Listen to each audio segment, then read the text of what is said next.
Herzlich willkommen zu einer neuen Folge von Siegen oder Fliegen. Heute mit dabei Blondie und Glöckchen.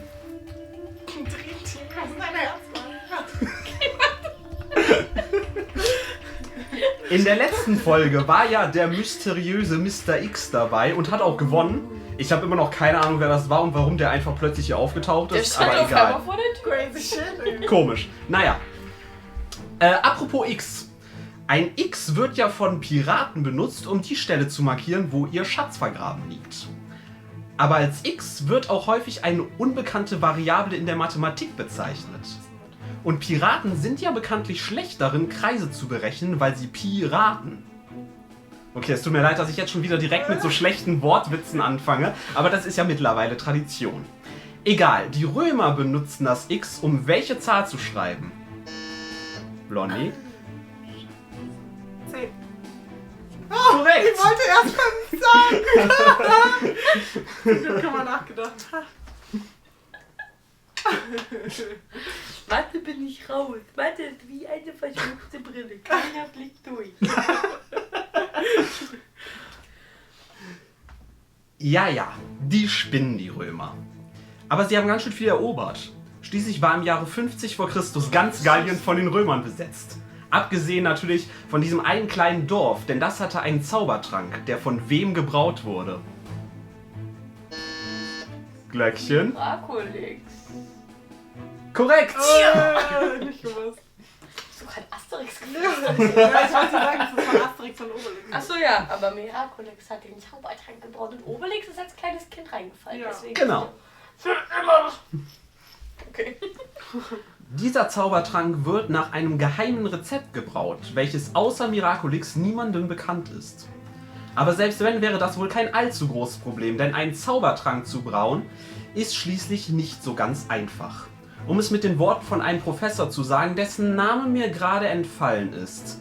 Aber dennoch, die wenigen Auserwählten unter euch, die die entsprechende Veranlagung besitzen, die lehre ich in diesem Kurs, wie man den Kopf verhext und die Sinne auf eine Reise schickt. Glanz und Ansehen brodeln zusammenbraut, wie man Ruhm auf Flaschen zieht und sogar wie man den Tod verkorkt. Ich würde mal sagen, Severus wusste, wovon er redet. Aber es geht mir eigentlich um einen anderen Charakter aus diesem Franchise. Einen, der einen deutlich größeren Bezug zu uns hat. Wie heißt der Phönix von Dumbledore? Scheiße. Ich weiß es doch. Ja, ich bin mir nicht, oder? Keine Ahnung, heißt der nicht irgendwie Fox oder so? Fox? Korrekt! Oh mein Gott, ich bin so enttäuscht von mir selber. Ich hab die Also, dass du eine Harry Potter Frage verlierst, da solltest du enttäuscht von dir Schande selber über mein sein. Haupt. Oh mein Gott, ich kam nicht drauf. Ich wusste, es war irgendwas mit F. Oh mein Gott. Fridolin. Apropos Dumbledore. Der hat ja einen ziemlich langen Namen. Sein voller Name lautet nämlich Albus Percival Wulfric Brian Dumbledore. Aber das ist nichts im Vergleich zu einem Dorf in Wales, das hauptsächlich dafür bekannt ist, einen sehr langen Namen zu haben. Nämlich Lanferpflgrin.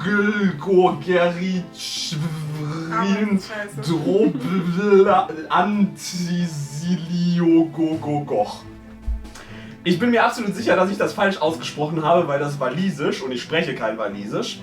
Aber eigentlich ist ja auch Deutsch für lange Wörter bekannt. Das bekannteste Beispiel wäre da wohl das Rindfleisch-Etikettierungsüberwachungsaufgabenübertragungsgesetz. Das sind 63 Buchstaben und noch viel wichtiger, das wären 107 Punkte bei Scrabble. Also, wenn es tatsächlich möglich wäre, das zu legen. Und dabei ist da nicht mal ein Q drin, denn das wäre wie viele Punkte wert? Ich hasse Scrabble. Keine Ahnung.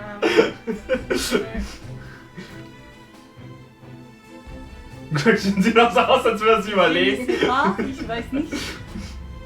Keine Ahnung, ich hasse Scrabble. Q ist auf jeden Fall, ich weiß nicht mehr, wie viele Punkte Das es ist da nicht mal, gibt. dass es 6? für Buchstaben unterschiedliche Punkte 6? Doch. 6. Für so schwierige Buchstaben kriegst du auf jeden Fall mehr Punkte. Genau, desto seltener der Buchstabe ist, desto mehr Punkte. Keine Ahnung, in meinem Kopf ist, dass das Ding 6 Punkte gibt, aber es ist halt keine Ahnung. Weiß ich nicht. Wirklich, ich hasse Scrabble. Dann schließe ich die Frage, es wären 10. Ha! War ich nah dran mit dem Das letzten höchste Sechser. mit, ich glaube, Y. Ja, ein Wort mit Y im Deutschen ist halt aber auch immer so eine Sache. Ja, oder das Jack. Ja, genau. So, das ist immer so wie diese Namensrunden damals. So, wenn man irgendwo neu ist, jetzt sagt mal jeder zu seinem Vornamen mein irgendwie Gott. so ein True, du kannst deinen eigenen Namen legen. so ein Adjektiv. Mit Y. Ja, aber Name ist ja kein. Also, naja. Weiter im Text. Das war schon die zweite Frage, bei der 10 die Antwort war. Und 2 plus 10 ist 12. Eine Zahl, die sehr häufig Verwendung findet. Das Jahr hat 12 Monate, die Uhr zeigt 12 Stunden und natürlich hatte Jesus 12 Apostel. Aber auch die Flagge der EU zeigt 12 Sterne. Die Flagge ist ja ziemlich bekannt, aber deutlich weniger Leute wissen, dass die EU auch eine offizielle Hymne hat. Nämlich das bekannte klassische Stück Ode an die Freude, welches von wem komponiert wurde.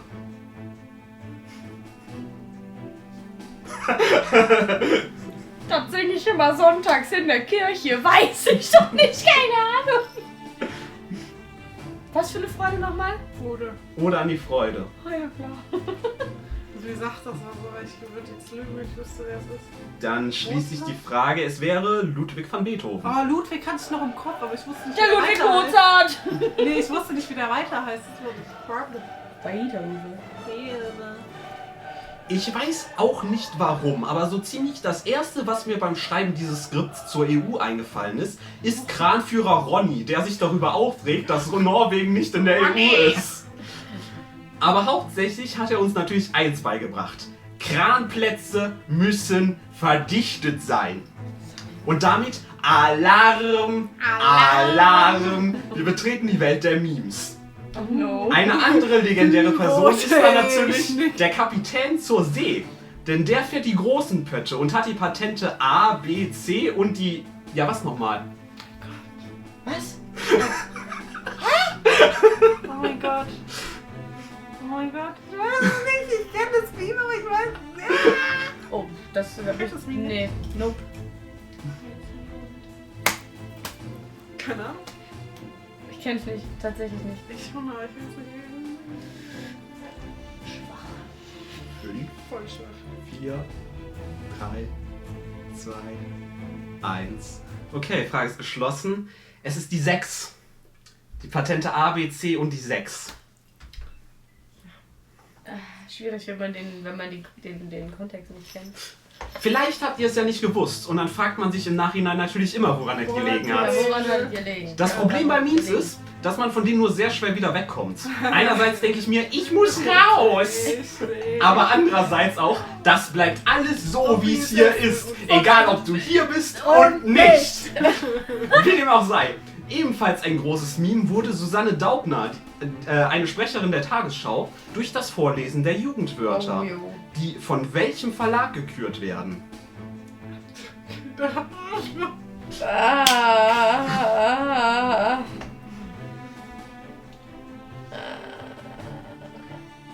Ich weiß nichts. Ach Mann, ey, dieser Name, der ist so oft aufgetaucht und ich habe so viele Sachen von ihr gesehen und... Ey. 5, 4, 3, Nein. 2, Nein. 1. Nein. Geschlossen Langenscheid. Okay, hätte ich nicht gewusst. Scheiße. Das Jugendwort des Jahres wird logischerweise jährlich gewählt. Und das passt sich ganz gut, denn während ich das hier schreibe, befinden wir uns frisch im neuen Jahr 2024. Ja, das Skript ist schon ein bisschen älter.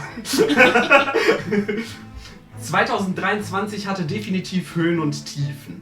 Zugegebenermaßen könnte man das wohl über jedes Jahr der Menschheitsgeschichte sagen, aber man kann es ebenfalls über ein Gebirge sagen. Zum Beispiel über den Himalaya. Dieses ist natürlich hauptsächlich für einen Berg bekannt. Dieser ist nämlich nicht nur extrem hoch, sondern sogar mit 8.848 Metern der höchste der Erde. Wie heißt er? Blondie? Und Everest. Korrekt! Der Ausgleich, 2:2 steht es. Vom höchsten Punkt der Erde kommen wir zum tiefsten, dem Marianengraben, der sich in welchem Ozean befindet?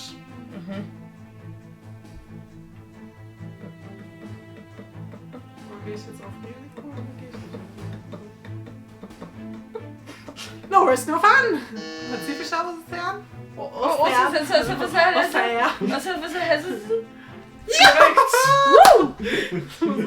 Es ist der Pazifische Ozean. Ich wollte erstmal Atlantik sagen. Ja, dann hätte wahrscheinlich, ja, so das Richtige Man genannt. muss nicht immer auf das erste Gefühl hoffen, trauen. Der Marianengraben, achso, ich muss noch die Buzzer freischalten, so. Vielen Dank. Der Marianengraben wurde übrigens benannt nach Maria Anna von Österreich. Auch wenn sie später Königin von Spanien war, wurde sie 1634 in Wien geboren und somit während der Zeit des Dreißigjährigen Krieges. Wie ihr selbstverständlich schon wusstet, wurde dieser ausgelöst durch den zweiten Prager Fenstersturz. Ich möchte an dieser Stelle einmal darauf hinweisen, dass es der zweite Prager Fenstersturz ist. Von insgesamt 3. Und diese 3 Ereignisse haben nichts wirklich miteinander zu tun. Es scheint also irgendwie sehr gefährlich zu sein, in Prag an einem Fenster zu stehen. Aber angenommen, ich stelle mich trotzdem in Prag an ein Fenster, dann stehe ich in welchem Land? Ich bin so schlecht in der Erdkunde, aber warte. Ich war schon mal in Prag, das Ja. ist das Traurige. Oh scheiße, ich wollte gerade... Glöckchen? Prag, Tschechien. Ja. Korrekt. Da hatten wir unsere Abschlussfahrt hin. Wir Echt? sind mit dem Nachtzug nach Prag gefahren. Dümmste Abschlussfahrt dieses Planetens. Aber gut, ja, Ich wollte Tschechien. in Prag mal so einen Typ eine Schlange auf die Schulter legen. Klar, Bruder. Die hatten auch pinke Tauben. Ja, ich war auch schon einmal selbst in Prag und ich kann mit Stolz verkünden, dass ich diesen Besuch überstanden habe, ohne aus einem Fenster zu fallen. Ja, auch. Fun Fact: Das Wort Fenster leitet sich von dem lateinischen Wort fenestra ab. Das ist by the way auch so ziemlich das Einzige, an das ich mich aus dem Lateinunterricht erinnern kann. Und daran, dass Stultus Dummkopf bedeutet. Neues Wort. Latein wurde natürlich von den Römern gesprochen und Rom befindet sich in Italien. Und da habe ich darüber nachgedacht, wer der berühmteste Italiener ist. Und laut den meisten Seiten im Internet ist es Leonardo da Vinci. Dieser ist natürlich für sehr viele Dinge bekannt, aber besonders sticht dann natürlich das Gemälde der Mona Lisa heraus, das heute in welchem Museum hängt? Blondie? Louvre? Korrekt! Schau! Kann mit dem Farbwechsel nicht! Danke! Gesundheit! Was? Lady, Gesundheit. Ja, danke. Damit steht es 4:3 für Blondie aktuell. Tatsächlich muss ich zugeben, dass mein erster Gedanke bei dem bekanntesten Italiener Mario war. Leider nicht. Das Problem dabei ist, dass es zweifelhaft ist, ob Mario überhaupt wirklich Italiener ist. Gedacht. Klar, er wird häufig der italienische Klempner genannt und hat einen italienischen Akzent, aber laut Nintendo ist er tatsächlich Japaner. Ja. Das macht aber eigentlich auch keinen Sinn, denn sowohl laut dem Live-Action-Film von 1993 als auch dem Animationsfilm von letztem Jahr stammt Mario aus Brooklyn. Oh je. Aber auch das widerspricht seiner Geschichte in den Spielen, wo wir ihn in der Yoshi's Island-Reihe bereits als Baby sehen. Und dort wird klar bestätigt, dass seine Familie im Pilzkönigreich wohnt. Es ist also sehr undurchsichtig, wo Mario tatsächlich herkommt. Vielleicht hätte ich ihn das fragen sollen, als wir ihn letztes Jahr persönlich getroffen haben. Wie dem auch sei, Mario vertreibt sich ja gerne die Zeit damit, Kart zu fahren. Und die letzte Strecke in jedem Mario Kart Spiel ist immer eine ganz besondere, denn sie hebt sich grundsätzlich von den anderen Strecken durch ihr visuelles Design und ihre hohe Schwierigkeit ab. Wie heißt sie? Blondie? Rainbow. Strecke. Regenbogenstrecke. Ja komm, das lasse ich zählen. Die heißt nicht Regenbogenstrecke. Sondern? Die heißt anders, das weiß ich. Ich weiß auf jeden Fall, dass sie nicht Rainbow-Strecke heißt. Wie heißen die? Ja, weiß ich nicht, aber die heißt auf jeden Fall nicht Regenbogenstrecke. Lüge. Nein. Die hat eigentlich einen anderen Namen. Wie heißt das Ding denn? Komm nicht drauf. Mano. Egal. Der offizielle Name ist im deutschen Regenbogenboulevard bzw. im englischen Rainbow Road. So nämlich. Rainbow. Einfach nur Rainbow. Rainbow. Rainbow. Rainbow. Ein weiterer Punkt, durch den Rainbow Road häufig auffällt, ist der großartige Soundtrack. Ich bin mir allerdings nicht sicher, ob Kermit der Frosch diesen als ein Lied über Regenbogen zählen würde. Nichtsdestotrotz stellte er sich in dem Lied Rainbow Connection aus dem Muppet Movie bereits die Frage, warum es so viele Lieder über Regenbögen gibt. Und ganz Unrecht hat er nicht. Mir fällt da zum Beispiel Somewhere Over the Rainbow ein. What a Wonderful World thematisiert auch einen Regenbogen und ich bin mir sicher, euch ist jetzt auch schon das Regenbogenlied eingefallen. Fun Fact, das Regenbogenlied steht im Streifzug direkt hinter Yalava, der auf welcher Lokomotive fährt? 203. Korrekt! Damit steht es jetzt 5:4 für Blondie. Schnelligkeit ist gefragt. Was ist die Quersumme von 293? Kann keine Quersumme, keine Ahnung. Was ist denn eine Quersumme? Keine Ahnung. Bin ich hier im Algebra-Kurs oder was los? Ich hätte so gelacht, wenn du jetzt gebuzzert hättest, weil dein Handy runtergefallen ist. Oh, ganz vorsichtig, das wäre gesagt. Miep. Nee. Keine Ahnung, bin raus. Kann 5, 4, 3, 2, 1 Frage machen. ist geschlossen. Die Quersumme ist die einzelnen Stellen der Zahl zusammen addiert. Also 2 plus 9 plus 3, das wäre 14. Ah, krass. Ja, was gelernt. Du, toll. Oh. Das hat sehr gut gepasst, denn das war tatsächlich auch die Frage Nummer 14. Hey. Und das Jahr 14 war tatsächlich auch historisch signifikant, denn da starb der römische Kaiser Augustus. Von dem Thema sollte ich aber ganz schnell wieder weg, denn das ist schon das 3. Mal in dieser Folge, dass ich die Römer erwähne. Nach Augustus ist ja auch unser Monat August benannt. Im August ist auch Maria Himmelfahrt. Dabei ist natürlich die Rede von der Mutter von Jesus, nicht Maria Anna von Österreich, über die wir vorhin schon gesprochen haben. Santa Maria hieß das Schiff, mit dem Christoph Kolumbus 1492 Amerika entdeckte. Und nach diesem Schiff ist auch ein Krater auf dem Mars benannt. Der Mars ist ja schon seit langer Zeit ein verlockendes Ziel für Weltraummissionen, aber bisher war noch kein Mensch auf dem Mars. Zumindest nicht in der Realität. In Filmen ist das natürlich anders. Ich denke da zum Beispiel an Der Marsianer von 2015 mit Matt Damon. An dieser Stelle eine Anmerkung. Hätte ich €1 für jeden Science-Fiction-Film aus Mitte der 2010er, in dem die wissenschaftlichen Elemente größtenteils realistisch sind, in dem Matt Damon einen Astronauten spielt, der auf einem anderen Planeten gestrandet ist und in dem auch Jessica Chastain mitspielt, dann hätte ich €2. Was nicht viel ist, aber es ist seltsam, dass es zweimal passiert ist. Krass, ja. Der eine dieser Filme ist natürlich, wie ich eben erwähnt habe, Der Marsianer. Der andere erschien circa ein Jahr zuvor, 2014, und gewann den Oscar für die besten visuellen Effekte. Die Hauptrollen spielen Matthew McConaughey und Anne Hathaway. Die Musik ist von Hans Zimmer und Regie führt Christopher Nolan. Welcher Film ist gemeint?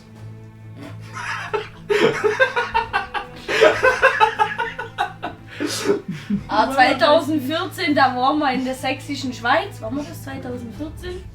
Ajo. Keine Ahnung. Ich kann auch die Information nochmal wiederholen. 2014, Science-Fiction-Film, der größtenteils realistisch ist. Wo Matt Damon einen Astronauten spielt, der auf einem anderen Planeten gestrandet ist. Ja. Jessica Chastain, Matthew McConaughey und Anne Hathaway spielen mit. Die Musik ist von Hans Zimmer und Regie von Christopher Nolan. Kein Plan. Ich kenne Filme. Tschö. Ja, tschö.